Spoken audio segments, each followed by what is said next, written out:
मीठे बच्चे,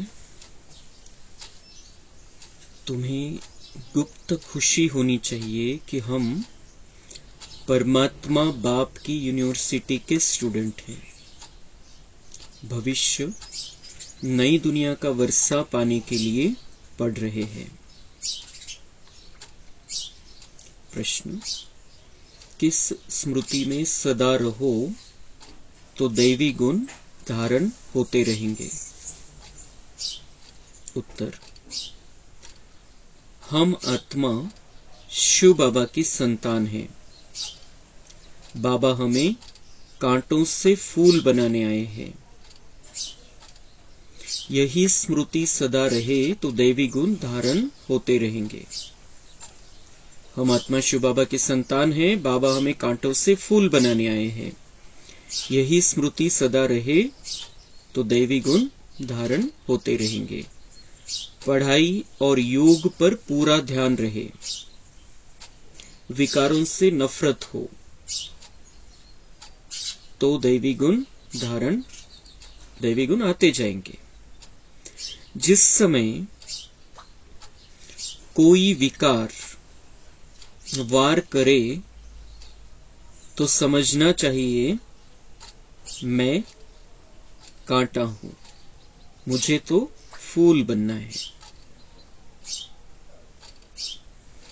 ओम शांति। बच्चों की बुद्धि में है कि हम रूहानी यूनिवर्सिटी में बैठे हैं। यह नशा होना चाहिए। ऑर्डिनरी रीति स्कूल में जैसे बैठते हैं ऐसे यहाँ बुद्धू होकर नहीं बैठना है। बहुत बच्चे जैसे बुद्धू होकर बैठते हैं। याद रहना चाहिए यह ऊंच ते ऊंच परमपिता परमात्मा की यूनिवर्सिटी है।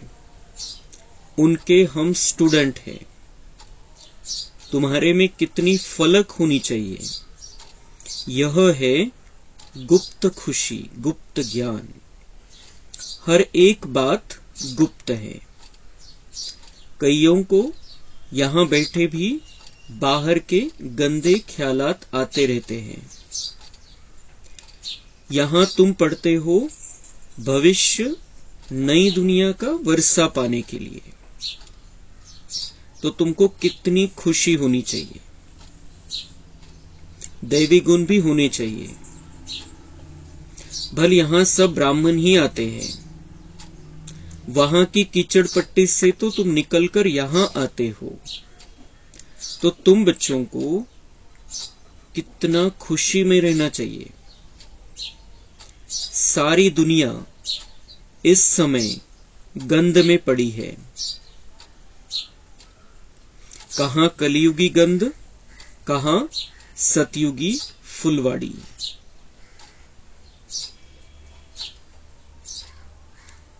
तुमको कलयुग में तो एक दो को कांटे लगाते रहते हैं, तुमको तो अब फूल बनना है।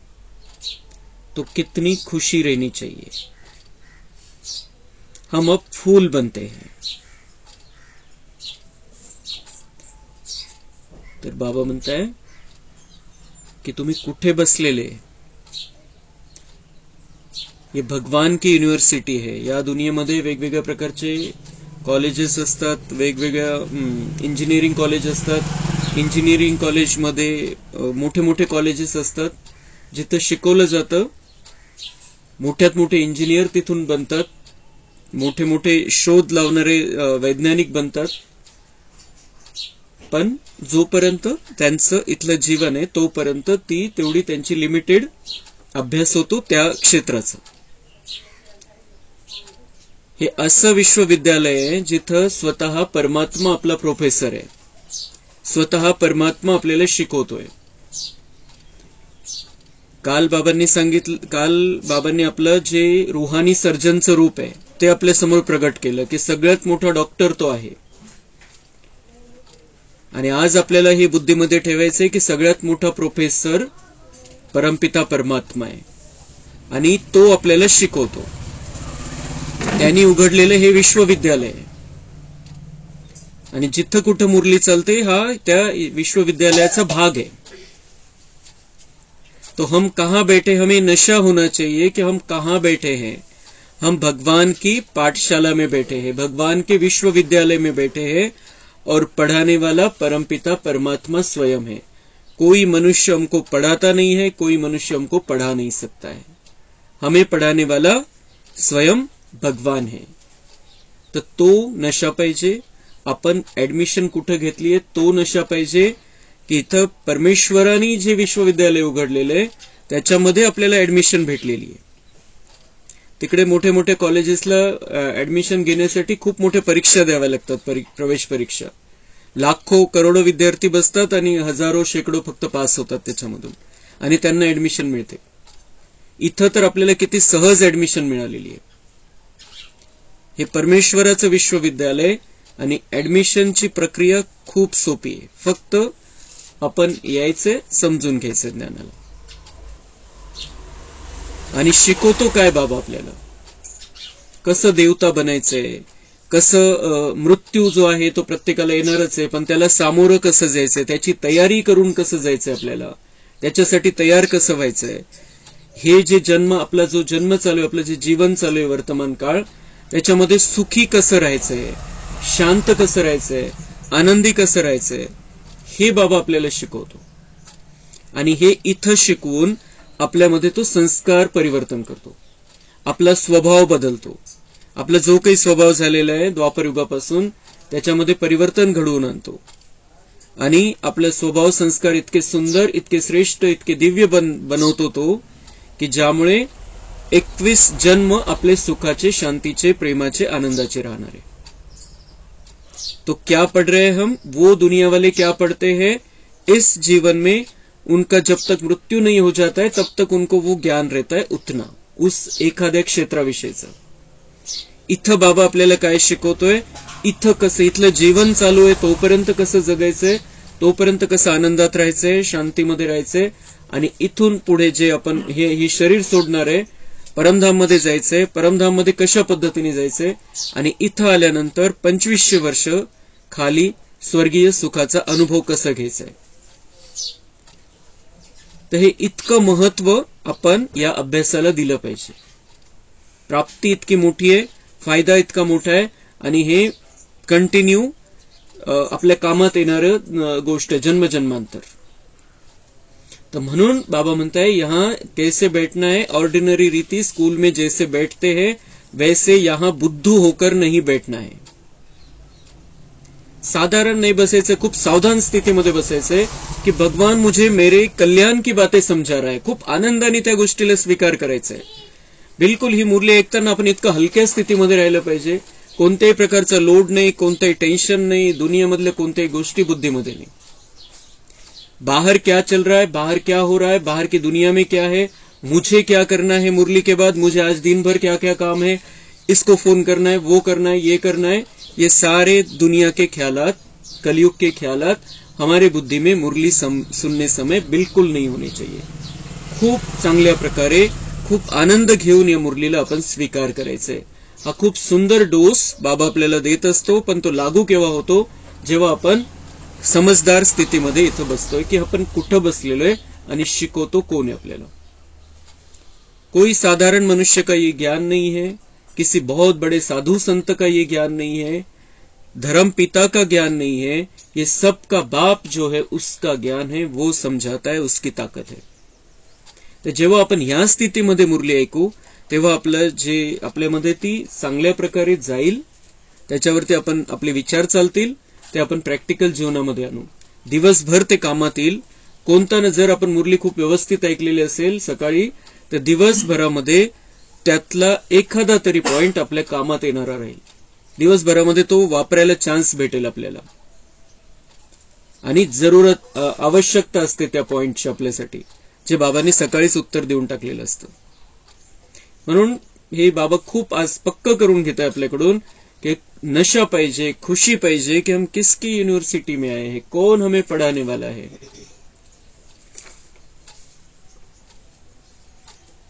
तो हमें अब फूल बनना है। फुलासारखं बनवायसाठी बाबा हे सगळं शिकवत असतो आपल्याला। ये बगीचा है, बाप को बागवान कहा जाता है, हम बगीचे में बैठे हैं अभी। बाबा म्हणता है अब सब मेरे बच्चे अभी उस कलयुगी गंध से निकल कर आए हैं और काटे नहीं रहे हैं अभी, तो अभी हम भले ही कलिया है लेकिन बगीचे में है। ये बगीचा है, हम बाबा के बगीचे में बैठे, बाबा का क्लास है, बाबा का बगीचा है और हम सब फूल बनने वाले हैं।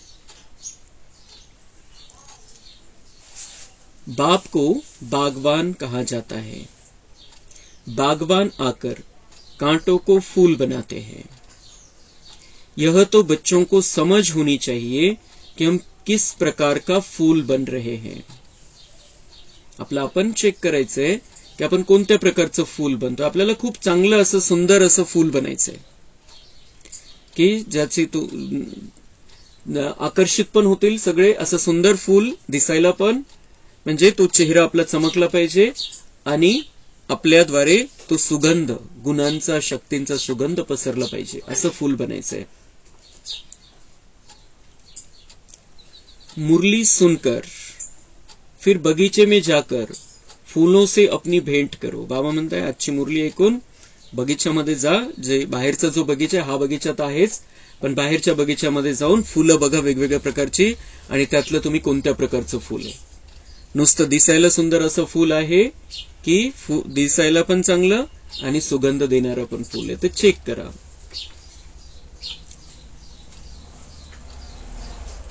तो हम कौन सा फूल है, हम कांटे तो नहीं है।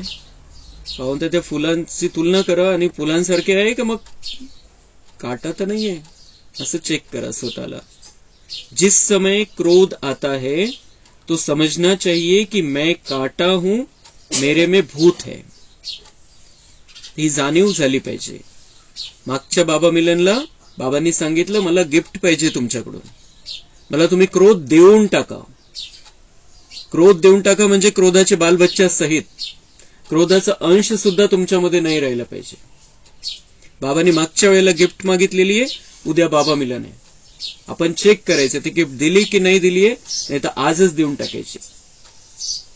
बाबा कल आएगा, उससे पहले हमारे अंदर का क्रोध सारा खत्म होना चाहिए।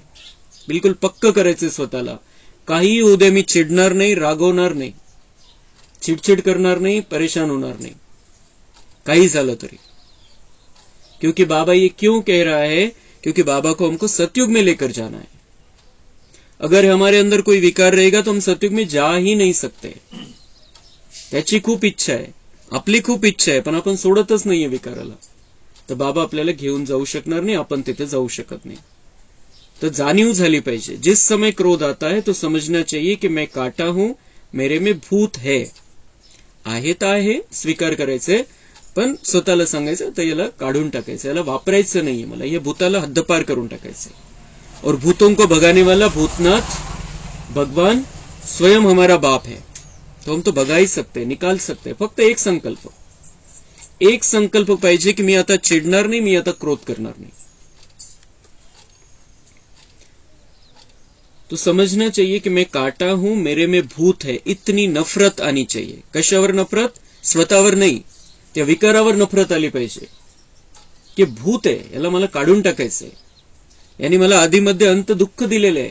जे काही विकारांच्या वश होऊन मी कर्म केले द्वापरयुगापासून, त्याचाच तर परिणाम आजचं जीवन आहे। जे काही प्रॉब्लेम, समस्या, दुखणे जे काही येत राहतात समोर, त्याचं कारण हे 5 भूत आहे आणि आता अजून मी त्यांना पाळतोय। तो इतनी नफरत आनी चाहिए। क्रोध तो सबके बीच में आ जाता है, काम विकार तो सबके बीच में हो न सके, वह तो छिप कर करते हैं। क्रोध तो बाहर में निकल पड़ता है, क्रोध करते हैं तो उसका असर भी थोड़ा दिन चलता है। तर क्रोध तर दिसून येतो, बाबा म्हणते काम विकार जो गुप्त आहे तो पण तुम्हाला त्याच्यापासून पण दूर राहायचंय बिल्कुल। तो क्रोध करते हैं तो उसका असर भी थोड़ा दिन चलता है।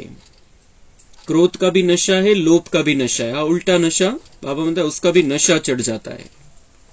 एक बार क्रोध किया, उसका असर भी थोड़ा दिन चलता है। स्वतःला जर त्याच क्षणी जागृत नाही केलं आपण, किती दिवस तो असर राहील त्या क्रोधाचा सांगता येत नाही।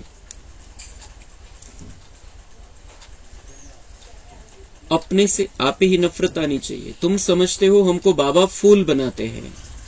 काम विकार और क्रोध बहुत गंदा है, मनुष्य की सारी शोभा ही गवा देते हैं। यहाँ शोभा दिखाएंगे तब वहां भी शोभा पाएंगे, यहाँ शोभा दिखाएंगे तब वहां भी शोभा पाएंगे। इथं सजा तिथं सजलेलं जीवन राहील। बाबा रोज बच्चों को समझाते रहते हैं कि दैवी गुण धारण करो, स्वर्ग में चलना है ना। बाबा म्हणते स्वर्ग में चलना है ना, तो दैवी गुण धारण करो। हे जे जीवन आपण जगत आलो द्वापर युगापासून, आपण खालच्या लेवलला आलेलो आहे। जी सुख शांती प्रेम आनंद जे होतं आपल्या जीवनामध्ये सगळं संपून टाकलं आपण। तो अभी स्वर्ग में चलना है हमको, तो बाबा म्हणतात ते दिव्य गुणांना पुन्हा धारण करावं लागेल। यह लक्ष्मी नारायण कितने गुणवान है, महिमा भी इनके आगे जाकर गाते हैं। हम नीच पापी कामी है, आप सर्वगुण संपन्न हो। तुम समझते भी हो स्वर्ग है फूलों का बगीचा और नर्क है कांटों का जंगल। शिव बाबा स्वर्ग स्थापन करते, रावण नर्क बनाते हैं। विचार करना चाहिए, हम आत्मा बाप की संतान है, हमारे में गंध कहां से आया। अगर गंध होगा तो बाप का नाम बदनाम करेंगे, क्रोध करेंगे तो गोया बाप की निंदा कराएंगे। क्रोध का भूत आया और बाप को भूले। बाप की याद हो तो कोई भी भूत आए ही नहीं। अगर किसी के दिल को दुख पहुंचाते हैं तो वह भी असर पड़ जाता है। एक बार क्रोध किया तो 6 मास तक सबकी बुद्धि में रहता है कि यह क्रोधी है। तर जर आपल्याला सन्मान मिळावा, आदर मिळावा अशी जर भावना असेल तर आपल्याला खूप गोड राहावं लागेल सगळ्यांसोबत। बाबा हमें मीठा बच्चा बनाता है। बाबा स्वच्छता का सागर है, हमारे में गंदगी कहां से आ सकती है, क्यों आनी चाहिए, वो हम उसके बच्चे हैं। हमें भी मास्टर स्वच्छता का सागर बनकर रहना है। कोणत्याही प्रकारची किचडपट्टी आता आपल्यामध्ये नको। तो क्रोध किया हमने तो निंदा कराएंगे बाबा की कि भगवान ऐसे ही पढ़ाता है क्या, मुरली में यही समझाते हैं क्या। बाप की याद हो तो कोई भी भूत आए ही नहीं, येऊच शकत नाही। बाबा म्हणते माझी आठवण विसरले तुम्ही म्हणून तर ते आला विकार। बाबा की याद बुद्धि में है, बाबा तो शांति का सागर है और शांति के सागर से हम कनेक्ट है तो क्रोध को जगह ही नहीं है। हम उससे कनेक्ट नहीं रहते तब क्रोध आता है। दूसरी गोष्ट, महत्वाची गोष्ट, महत्वाचं रहस्य बाबा सांगताय, एक बार क्रोध किया तो 6 मास तक सबकी बुद्धि में रहता है कि यह क्रोधी है। एकदा कोणाच्या समोर आपण क्रोध केलेला आहे, आपण किती म्हटलो माझा स्वभाव खूप शांतीचा स्वभाव आहे, त्याला तो विसरणारच नाही 6 महिने। त्याच्या समोर क्रोध केलेला आहे तो वो कैसे फिर हमारे लिए उसकी भावना कैसे अच्छी रहेगी।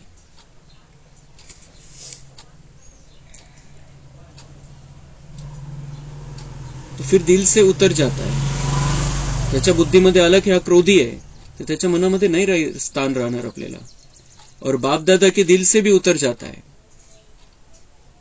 म्हणून हा इशारा पकडायचा आहे। बाबांनी मिलनच्या मुरलीमध्ये सांगितलेलं, म्हणून आज ड्राम्यानुसार ही मुरली आलेली आहे। अजून आपण ते केलेलं नसेल तर स्वतःला सांगायचं, मला काहीही झालं तरी मला बिलकुल राग करायचा नाही, क्रोध करायचा नाही, वरतून पण नाही करायचा आणि मनामध्ये तर एकदम शुभ भावना पाहिजे।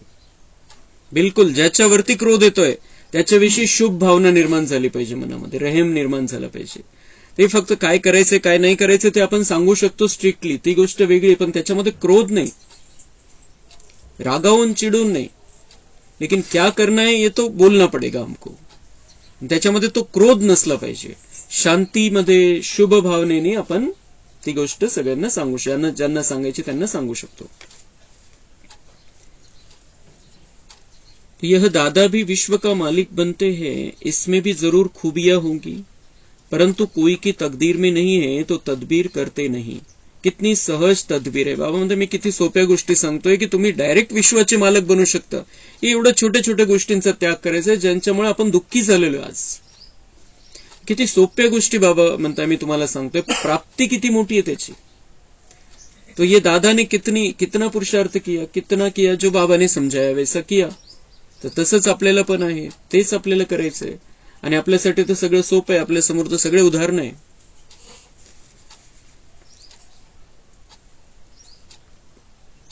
कितनी सहज तदबीर है, सिर्फ बाप को याद करो तो आत्मा स्वच्छ बन जाएगी. स्वच्छ बनायचे आपल्याला, तर मग बाबांची आठवण पाहिजे. जितकी बाबांची आठवण बुद्धीमध्ये राहील, ते बाबांकडून ते किरण येत राहतील आणि आत्मा धुवून निघत राहील, आत्म्यामधली गंदगी निघत राहील. हम जब दुनिया वालों को देखते हैं, दुनिया वाले बुद्धि में रहते हैं, ये करता है, ये ऐसा करता है, वे ये वैसा करता है, मेरे साथ ही ऐसा होता है, हे ज्या गोष्टी या सगळ्या आपण घाण करतोय स्वतःला, स्वतःमध्ये घाण भरतोय. और जितना हम बाबा को याद करेंगे, बाबा कितना मीठा है, बाबा कैसा प्यार का सागर है, बाबा मुझे कैसे तैयार कर रहा है, बाबा मुझे देवता बनाना चाहता है, बाबा मुझे फूल बना रहा है, बाबा मुझे बगीचे में लेकर जाने वाला है इतने सुंदर, तर मग आपण स्वच्छ होत जाऊ. खूप सोपी पद्धत आहे. आत्मा स्वच्छ बन जाएगी और कोई उपाय नहीं है. इस समय राज ऋषि तो कोई है नहीं. राजयोग सिखलाने वाला एक ही बाप है. मनुष्य मनुष्य को सुधार न सके, बाप आकर सबको सुधारते हैं. जो बिल्कुल अच्छी तरह सुधर जाते हैं वह सतयुग में पहले पहले आते हैं. आपल्याला पण पहिले पहिले यायचे, तर आपण खूप चांगल्या प्रकारे स्वतःचं जीवन आता सुधरून घ्यायचंय.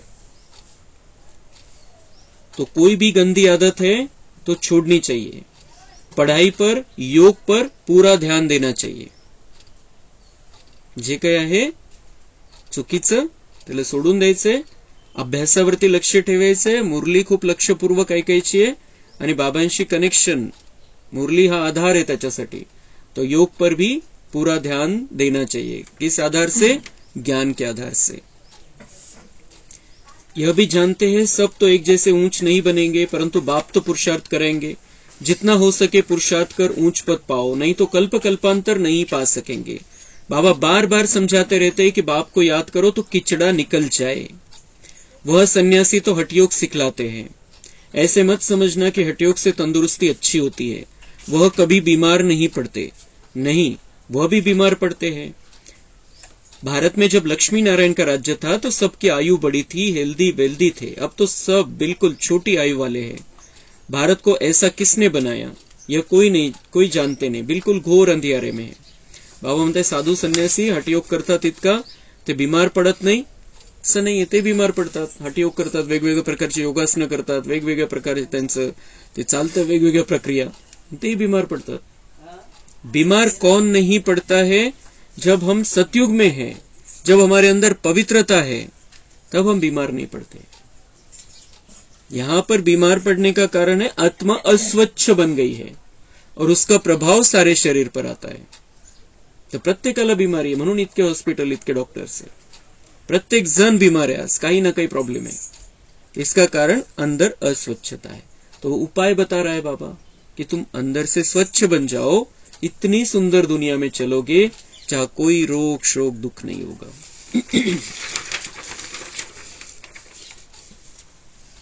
अच्छा, मीठे मीठे सिक्के लधे बच्चों प्रति माता पिता बाप दादा का याद, प्यार और गुड मॉर्निंग. रूहानी बाप की रूहानी बच्चों को नमस्ते. हम रूहानी बच्चों की रूहानी बाप दादा को याद, प्यार, गुड मॉर्निंग, नमस्ते. वहां बाबा वहां, शुक्रिया बाबा शुक्रिया. तो इतना सारा समझाकर बाबा स्वयं हमें नमस्ते करता है. इतकं सगळं बाबांना माहिती आहे आपल्यामध्ये काय काय, तरी सुद्धा बाबा आपल्याला नमस्ते करतो. का बरं नमस्ते करतो? कारण त्याला आपलं संपूर्ण स्वरूप माहिती आहे. आपण खूप सुंदर, श्रेष्ठ आणि दिव्य बनलेलो. त्याला गॅरंटी आपल्यावरती. तो गॅरंटी देतो ती वेगळी, पण त्याला आपल्यावरती गॅरंटी आहे की आपण खूप श्रेष्ठ आत्मे, म्हणून तो नमस्ते करतो. भगवान परमेश्वर नमस्ते करतो स्वतः. हम कितने ऊंच और कितने महान हैं. हमें दुनिया वाले क्या कहते हैं, दुनिया वाले कैसे हमारी निंदा करते, अपमान करते, कुछ भी बोलते रहते, काही देणं घेणं नसलं पाहिजे त्याच्याशी. भगवान रोज आकर हमें नमस्ते करता है. और क्या चाहिए हमें? तो हमें सिर्फ बुद्धि में ये रखना है, मुझे ऊंचा उठना है. अब मुझे ये जो विकारों का, जसं बाबांनी काल सांगितलं, विकारांच्या पिंजऱ्यापासून मुक्त होऊन खूप आनंदाने उडत राहा, वैसा हमें अपना जीवन बनाना है. वरदान है आज का, याद और सेवा के बैलेंस द्वारा बाप की मदद का अनुभव करने वाले ब्लेसिंग की पात्र आत्मा भव। जहां याद और सेवा का बैलेंस अर्थात समानता है, वहां बाप की विशेष मदद अनुभव होती है। यह मदद ही आशीर्वाद है, क्योंकि बाप दादा अन्य आत्माओं के मौफिक आशीर्वाद नहीं देते। बाप तो है ही अशरीरी, तो बाप दादा की आशीर्वाद है सहज, स्वतः मदद मिलना, जिससे जो असंभव बात है वह संभव हो जाए। यही मदद अर्थात आशीर्वाद है। ऐसी आशीर्वाद की पात्र आत्माएं हो जो एक कदम में पद्मों की कमाई जमा हो जाती है। जिथे याद आणि सेवा दोन्हीचा बॅलन्स आहे, बाबा म्हणताय माझी ऑटोमॅटिक मदत मिळते। हे माझं असं काही डायरेक्ट मी हाताने आशीर्वाद नाही देत, पण तुम्हाला ऑटोमॅटिक मदत हाच माझा आशीर्वाद आहे, हेच माझं वरदान आहे तुमच्यासाठी। त्याच्यासाठी काय करायचंय, याद और सेवा का बॅलन्स, बाबांच्या आठवणीमध्ये राहायचंय, तो करंट घेत राहायचंय आणि सेवेचं जीवन आपलं असलं पाहिजे। आता याद आणि सेवा दोन्हीचं संतुलन जिथं आहे तिथं बाबांची ऑटोमॅटिक मदत मिळेल आणि तोच बाबांचा आशीर्वाद आहे आपल्यासाठी। स्लोगन है, सकाश देने के लिए अविनाशी सुख, शांति व सच्चे प्यार का स्टॉक जमा करो।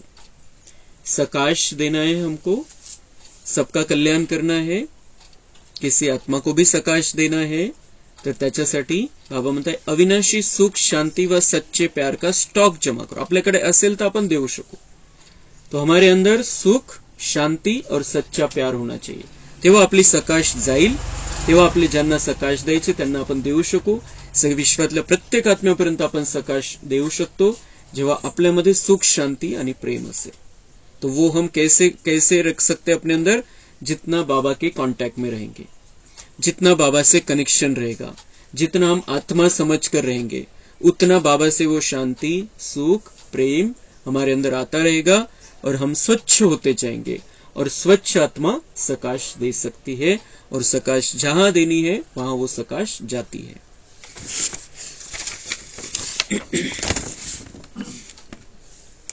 अव्यक्त इशारे हैं, जो मुरलीधर बाप की मुरली सुनकर अति इंद्रिय सुख के झूले में झूलते हैं, उन्हें मुरली के साज से अविनाशी दुआ की दवा मिल जाती है। ये मुरली हमारे लिए दवाई है आणि खूप आनंदाने या मुरलीला आपण ऐकायचे, समजून घ्यायचे। बाकी सगळे जसं बाबांनी आज सांगितलं आपल्याला, बाकी सभी बातों को भूलकर हमें बहुत सुख लेना है मुरली का। हे संगम युगातलं सगळ्यात मोठं सुख है, क्योंकि बाबा को याद करने के लिए हमें मन बुद्धि को एकाग्र करना पड़ता है, अटेन्शन देना पड़ता है। पण मुरली ऐकताना ज्यावेळेला ज्ञान ऐकतोय, सहज आपण मनाला एकाग्र करू शकतो आणि बाबांशी मिलन म्हणू शकतो मुरलीच्या वेळेला। तो ये अतीन्द्रिय सुख का अनुभव हम मुरली के समय प्राप्त कर सकते। कौन समझा रहा है, क्या समझा रहा है मुझे, कितनी ऊंची ऊंची बातें और कितनी ऊंची नजर से वो मुझे देख रहा है, कितने ऊंचाई पर वो मुझे पहुंचाना चाहता है, हे बुद्धीमध्ये पाहिजे मुरली ऐकताना। तो अतीन्द्रिय सुख का अनुभव होता रहेगा और यही हमारे लिए दवा बन जाती है। ये बाबा की दुआएं भी मिलती है हमें मुरली से, और ये बाबा की दुआएं ही दवा बन जाती है। तो वे तंदुरुस्त, मन दुरुस्त, मस्ती में मस्त हो बेपरवाह बादशाह बन जाते हैं। जो ये दवा लेते हैं मुरली रूपी, वो तंदुरुस्त हो जाते हैं, मन दुरुस्त हो जाते हैं, मस्ती में मस्त बेपरवाह बादशाह बन जाते हैं। बिल्कुल वो रूहानी मस्ती में रहेंगे, ईश्वरीय मस्ती में रहेंगे सदा। आणि हे मस्ती वाला बाबा म्हणतात संगम युग का जीवन तुम्हारा मौज वाला जीवन आहे, खूप आनंददायी असं जीवन आहे जे कोणाच्याच नशिबामध्ये नाहीये। ते कोणत्या तरी गोष्टीच्या मागे लागलेले असतात, ती प्राप्त होते त्यांना, पुन्हा दुसरी काहीतरी इच्छा उत्पन्न होते। म्हणजे कोणत्याच गोष्टीमध्ये ती मिळेपर्यंत दुःखी आणि मिळाल्यावरती दुसरं लगेच पुढचं चित्र दिसतं त्यांना, जे मिळालं त्याचंही सुख नाही। तो ये ऐसी आज की दुनिया है जिला आपण म्हणू शकतो भंगार झालेली दुनिया है। और बाबा हमें इतना सुंदर जीवन की राह बता रहा है, अभी का भी और आने वाला भी। तो वे स्वयं को बाप के सर्व खजानों के मालिक, स्वराज्य अधिकारी, बेगमपुर का बादशाह अनुभव करते हैं। जे मुरली ऐकतात चांगल्या प्रकारे अतिंद्रिय सुखाच्या स्थितीमध्ये ते येऊन जातात आणि मग त्यांना हा अनुभव येतो कि हम बाप के सर्व खजानों के मालिक है, क्योंकि ये मुरली मतलब पाइपलाइन है और बाबा से वो खजाने हमको मिलते रहते हैं त्या पाइपलाइन मधून. पण आपण जर चांगल्या प्रकारे हे समजत नाही, आपण बाबांचे विद्यार्थी आहे, बाबांच्या पाठशाळेमध्ये बसलेलो आहे, हे समजत नाही तर आपण त्या पाइपलाइनला ब्लॉक केलेलं आहे, ब्लॉकेज आलेलं आहे, त्याच्यामध्ये काहीतरी अटकलेलं आहे आणि मग त्या पाइपलाइन मधून मिळणारच नाही काहीच आपल्याला. तो ये पाइपलाइन हमें सदा चालू रखनी है, सदा बाबा से प्राप्ति होती रहे हमें, और मुरली के समय विशेष प्राप्ति होती है, तो इस पाइपलाइन को क्लीन करके रखना है हमें. तो हमें अनुभव क्या होगा, हम बाप के सर्व खजानों के मालिक स्वराज्य अधिकारी बेगमपुर का बादशाह अनुभव करेंगे. सर्व खजानों के मालिक, बाबा के सर्व खजानों के मालिक, स्वराज्य अधिकारी, हमारा खुद के हम मालिक है, कर्मेंद्रिय हमारे कंट्रोल में है, हम राजा है, हम आत्मा राजा है, या स्थितीमध्ये राहू. आणि बेगमपूर का बादशाह, कोणत्याही प्रकारचं टेन्शन नाही, कोणत्याही प्रकारचं दुःख नाही, कशाही प्रकारची निराशा नहीं, कोणत्याही प्रकारची कमजोरी नहीं, ऐसी स्थिति में हम रहेंगे. बेगमपुर के बादशाह. संगम युग पर ही बड़े ते बड़े बादशाहों की सभा लगती है. ये सभा बाबा की सभा, और बाबा की सभा में हम सब राजा बच्चे, हम सब बेगमपुर के बादशाह. तो बाबांना यह नशा असतो कि मेरे सब इतने, ऐसा कोई बाप होगा जिसके सब बच्चे राजा बच्चे हो. आणि आपल्या सगळ्यांना बाबा त्या स्थितीमध्ये बघतो की मेरे सब बच्चे राजा बच्चे, मेरे सब बच्चे बेगमपुर के बादशाह आहे. किती सुंदर श्रेष्ठ भावना आहे आपल्याविषयी, किती मोठी शुभ भावना आहे बाबांची. त्याला आपण स्वीकार करायचे आणि आपल्या जीवनामध्ये आजपासून परिवर्तन घडवून आणायचे चांगल्या प्रकारे. अच्छा, ओम शांती.